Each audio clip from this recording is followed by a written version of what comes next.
Well, taking a quick stock of how global markets are doing this Wednesday morning. US indices rose marginally as tech stocks continued to slide. The Dow as well as the S&P 500 rose marginally. However, the Nasdaq with the tech slide has fallen a bit.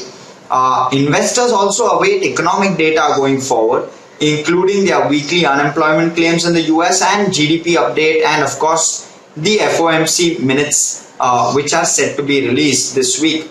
Investors are betting that the Fed will get more aggressive on inflation as bond yields rise, especially given the reappointment of the Fed chairman Jerome Powell.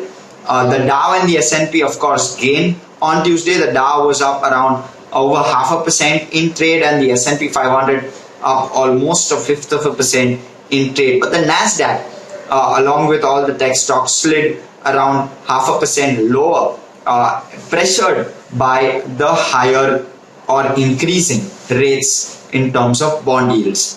European indices outside of the UK also closed lower.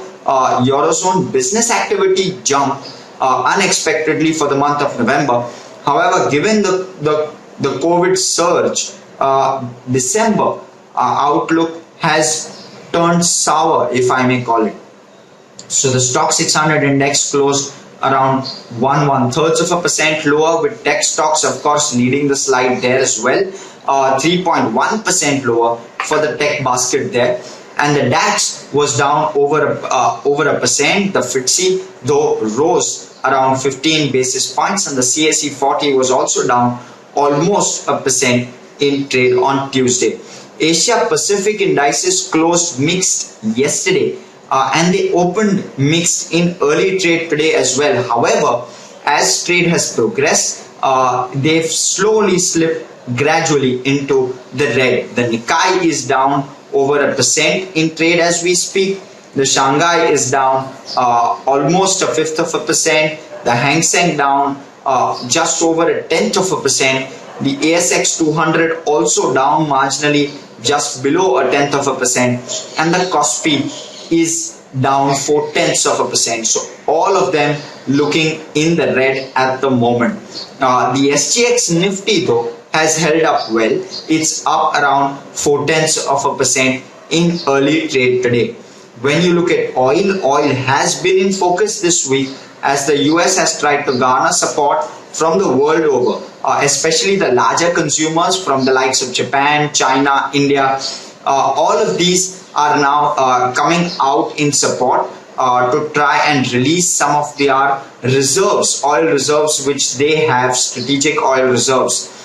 With US leading the pack with almost 50 million barrels of oil reserves being released by the US itself, and that means that oil sank in trade over the start of this week. However, oil has now gained back up, is at around $78.5 a barrel, despite this news of US releasing oil.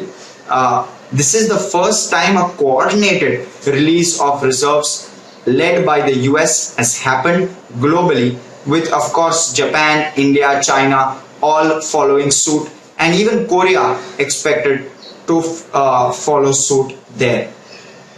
Gold has fallen as bond yields continue to rise. Gold is now at $1,790 an ounce, a steep slide for gold over the course of the last week or so.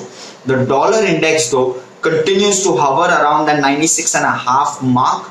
It's in fact just above 96.5, but is flat in early trade today, of course, with a positive bias, continues to go up. The US 10-year treasury yields are at 1.657%, and that signifies the rise in the dollar index as investors continue to digest the Powell renomination, if I may term it.